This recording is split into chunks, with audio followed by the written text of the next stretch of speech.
같은 하나님을 믿고 같은 교회를 섬김에도 불구하고 진보와 보수로 정확히 나누어져 있습니다. 오늘 우리가 읽은 본문 구약 성경 가운데 사사기가 기록되던 그 당시에도 동일했습니다.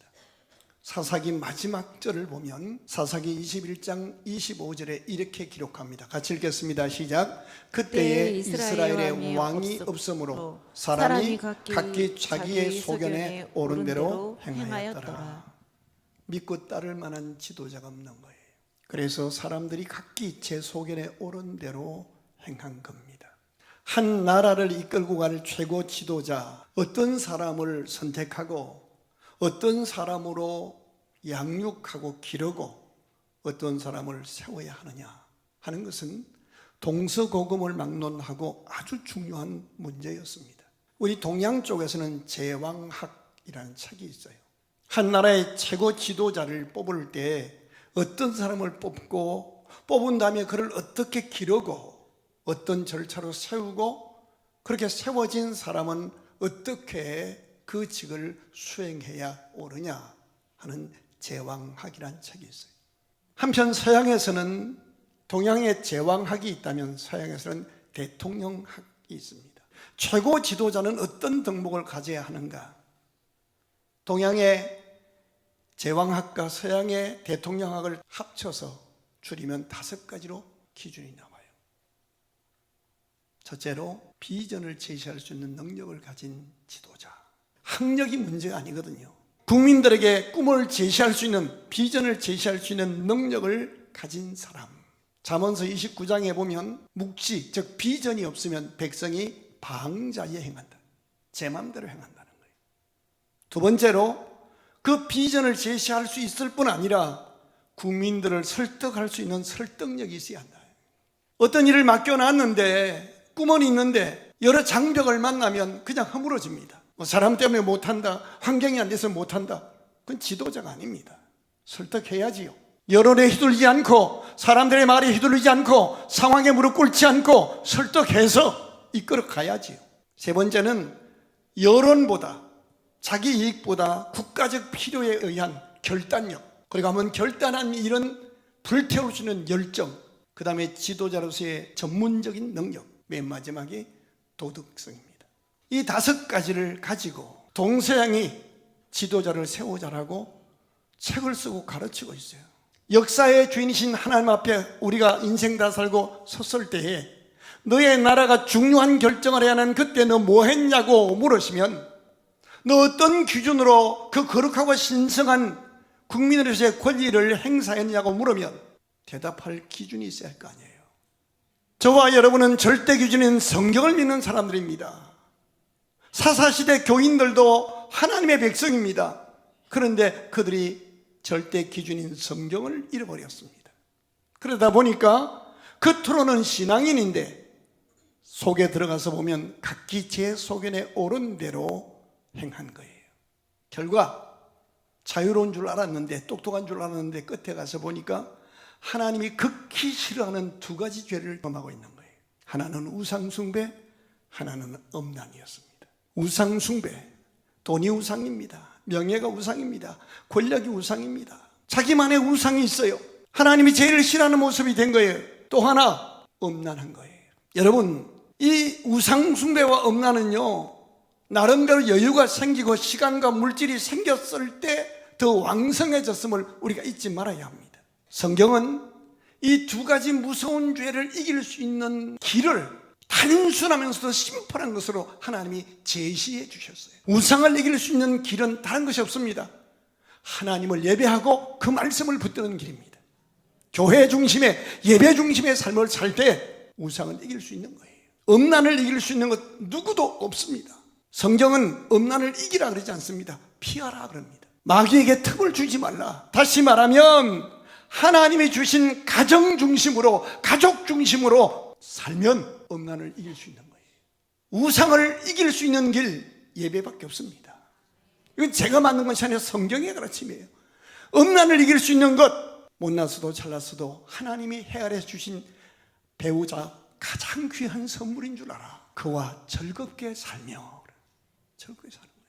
가정과 교회 생활 이 두 가지가 건강할 때 우리가 꿈도 꾸고 도전할 수 있고 실패해도 다시 일어설 수 있고 성공해도 다시 경건하게 살 수가 있는 겁니다. 주신 복을 누릴 수 있는 유일한 길이 교회 생활과 가정 생활의 건강함입니다. 그런데 얼마나 많은 사람들이 작은 성공을 거둔 다음에 본문의 표현으로 표현하면 가나안 땅에 들어와서 가나안 땅을 정복하고 정착한 다음에 농사지어서 먹고 살만해지니까 그들이 결국 예배 소홀히 하고 가정 소홀히 했습니다. 그리고 가나안 땅에 살고 있던 원주민들의 모습을 닮아서 그들이 행한 죄가 오늘 사사기 3장 7절부터 7절 시작. 이스라엘 자손이 여호와의 목전에 악을 행하여 자기들이 하나님 여호와를 뭐하고? 잊어버리고 가정을 주신 하나님, 가족을 주신 하나님 잊어버리고 예배 드릴수록 교회를 주신 하나님 잊어버리고 바알과 아세라를 섬겼다는 거죠.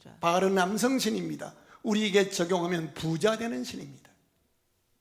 아세라는 여성신입니다. 쾌락의 신입니다. 돈 많이 버는 거, 화끈하게 즐기며 사는 거, 이것이 그들의 꿈이었고 이것을 위해서 하나님 앞에 기도하고 하나님을 이용했던 거예요. 결국 자기들이 하나님, 여기까지 인도하신 하나님, 나를 지으신 하나님, 여기까지 인도하신 하나님을 잊어버리고 돈이 제 최고다. 그러다 보니 자기 자녀들에게 물려줄 것이 없었던 거예요. 신앙생활 오래 했어요. 장로, 권사, 집사, 심지어 목사가 됐어요. 근데 자녀들에게 보여주는 것은 우상숭배하고 엄란한 모습, 전혀 선한 영향력을 발휘하지 못하고 세상의 시류에 그대로 함몰된 그런 하나님을 잊어버린 모습, 물려주지 말아야 할 이 모습 물려주고, 그래서 결국 사랑하는 자녀들, 후손들이 하나님 앞에 매맞게 만든 모습이 오늘 본문의 배경입니다. 3장 5절 6절 같이 읽겠습니다. 그러므로 이스라엘 자손은 가나안 족속과 헷 족속과 아모리 족속과 브리지 족속과 휴이 족속과 여부스 족속 가운데 거주하면, 이 말이 무슨 말인가 하면 7 족속을 만나게 했어요. 그러면 하나님의 말씀을 믿는 사람이잖아요. 기도하는 사람이잖아요. 그러면 내가 만난 7 종류의 사람들에게 또 다른 인생 살아가는 모습을 보여주면서 예수 믿고 성경 믿는 우리의 삶이 얼마나 아름답고 복된지, 하나님이 살아계신지 그것을 내가 그들에게 보여주어서 선한 영향력을 끼쳐서 그들을 변화시켜서 그들을 구원받게 하고 복받도록 만들어야 할 거룩한 미랄이 되고 복된 이웃이 되어야 옳은데 오히려 그들에게 동화되고 그들에게 전도당했다는 거예요. 그들 가운데 거주하게. 여러분, 광주 땅에 하나님 보내신 목적은요, 41만 광주 시민에게 우리가 부족할지라도 예수 믿는 우리가 하나님의 사랑과 능력을 드러내서 그들로 하여금 구원받게 하고 복받도록 만드는 축복의 통로로 쓰임받으며 살라고 이 땅에 주신 거예요. 그 다음 절 읽어보실까요? 그들의 딸들을 맞아 아내로 삼으며 자기 딸들을 그들의 아들들에 주고 또 그들의 뭐를 생겼더라? 그들의 신들을 생겼더라. 자기 자녀를 예수 잘 믿게 만드는 것이 아니라 오히려 다른 종교 믿는 사람에게 주고, 그리고 자기도 하나님 잊어버리고 그 배교하더라는 거예요. 이 모습이 당시 성공한 사람들의 모습이었습니다. 3장 1절 읽겠습니다. 여호와께서 가나안의 모든 전적을 알지 못한 이스라엘을 시험하려 저를 주목하세요. 하나님이 저와 여러분의 자녀들, 우리들을 보실 때에 어느 대학 졸업했는가, 직업이 뭔가 이런 걸 보는 것이 아니라 가나안 전적을 알고 있는가 모르고 있는가, 이거를 시험하신다는 거예요. 가나안 전적을 안다 모른다는 의미는 신앙생활을 형식적으로 하는 것이 아니라 내가 어느 도시에 살게 되고 어느 직장에 들어가고 어느 가문에 시집 간 것은 내가 결정한 것 같지만 내가 성경 말씀을 절대 기준 삼고 믿고 내 힘으로 안 되는 문제 앞에 하나님 앞에 기도하여 하나님의 살아계신 능력과 구원과 사랑과 통치하심이 나를 통하여 내가 머무르는 그 도시의 그 현장에 임하는 영적 전쟁을, 하나님은 살아계시고 그 하나님이 부족하지만 나를 통하여 나의 기도와 나의 섬김과 나의 축복을 통하여 생생하게 삶의 현장에 내가 거주하는 소속된 그곳에 임하게 만드는 살아있는 신앙을 가지고 있는가, 이거를 보신다는 거예요.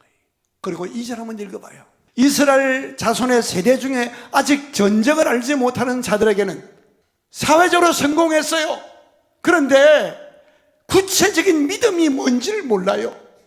자기가 왜 이 도시에 사는지, 자기가 왜 여기에 사는지도 모르는 거예요. 사명도 모르는 거예요.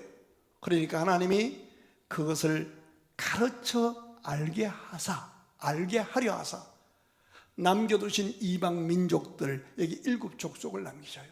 여기 7 족속은 인생 살면서 당하는 7가지의 인생의 환난의 모습들을 민족을 통해서 보여주는 거예요.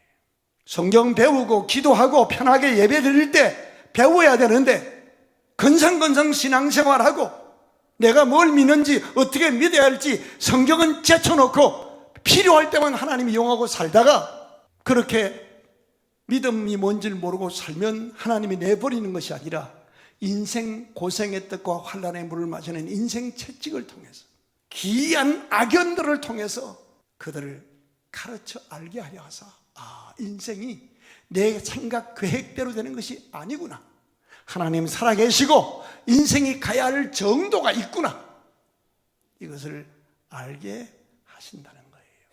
그런데 오늘 본문의 주인공들은 하나님 앞에 먹고 살만해지니까 작은 성공 거둔 다음에 가정도 소홀히 하고 예배도 소홀히 하고 결국 세상을 따라 살다가 좀 더 돈 많이 벌고 좀 더 높은 자리에 올라가고 좀 더 즐기며 살려고 노력하다가 결국 자기들의 하나님 잊어버리고 바알과 아세라를 섬기게 된 거예요.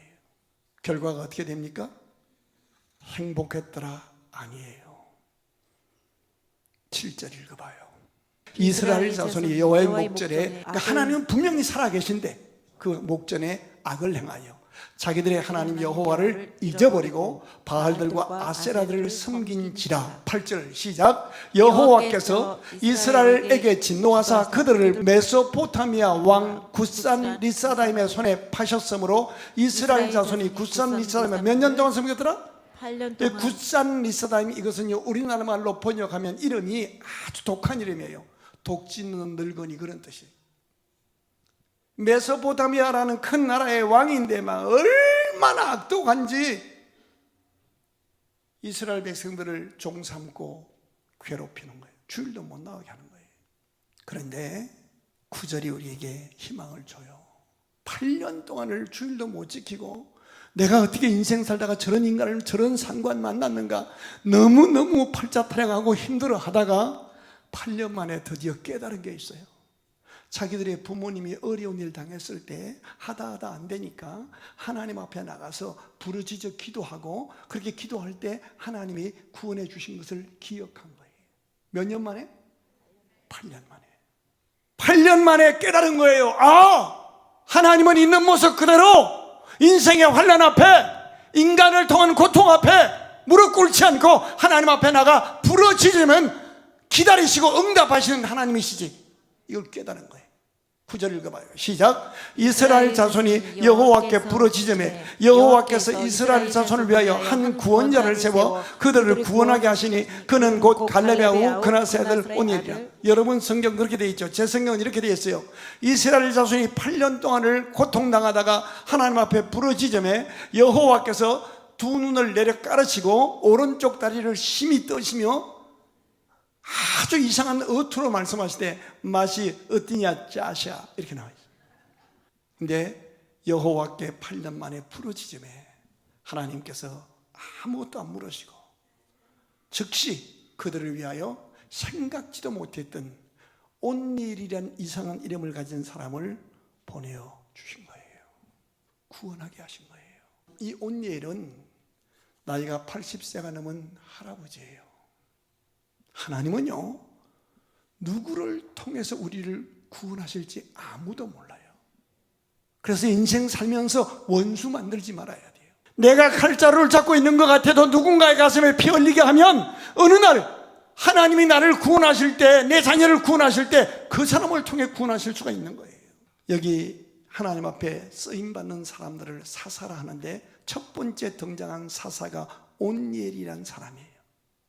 이 사람을 통해서 우리가 오늘 교훈을 받고자 하는 거예요. 먼저 따라합시다. 과거를 과거를 뛰어넘어야 한다. 이 그나스의 아들 온니엘이라 그랬어요. 온니엘의 아버지 이름이 그나스예요. 그나스는요, 히브리 민족이긴 하지만 정통 이스라엘 혈육이 아니라 에돔 사람의 후손이에요. 공헌한 것이 없는 가문이고요, 오히려 공동체가 어려움 당할 때, 형제가 어려움 당할 때 방관했던 사람이고, 형제가 잘 될 때 비웃고 조롱했던 사람이고, 교만했던 사람이에요. 소속된 공동체에 세움받지도 쓰임받지도 못했던 극단적이고 이기적이고 교만하고 방관했던 자기중심적인 그런 신앙인이었어요. 자기 가정의 어려운 일이다, 가문의 어려운 일을 만나도, 교회의 어려운 일을 만나도, 자기가 살고 있는 도시의 어려운 일을 만나도, 민족의 어려운 일을 만나도 전혀 관심이 없어요. 나만 잘 먹고 잘 살면 돼요. 바위 틈에 높은 곳에 집 짓고 나만 잘 살겠다고 그래요. 오바댜서 읽어보면 하나님이 내가 너를 끌어내리겠다고 말씀하셔요. 그런데 그런 부끄러운 가문의 출신의 아들 온니엘이 과거 자기 조상들의 부끄러움을 개의치 않고 딛고 일어서서 8년 동안 고통당하는 자기 민족을 구원해내는 하나님의 사람으로 쓰임받게 된 거예요. 첫 번째 교훈입니다. 지난날 나의 이기적이고 경솔하고 교만했던 삶은 오늘 끝내고 나도 온니엘처럼 믿음으로 하나님 앞에 쓰임받아 나와 내 가문이 복받는 길이 열어지게 하옵소서. 교회는 과거를 묻지 않는 곳입니다. 마귀는 꼭 우리의 과거에 관심을 둬요.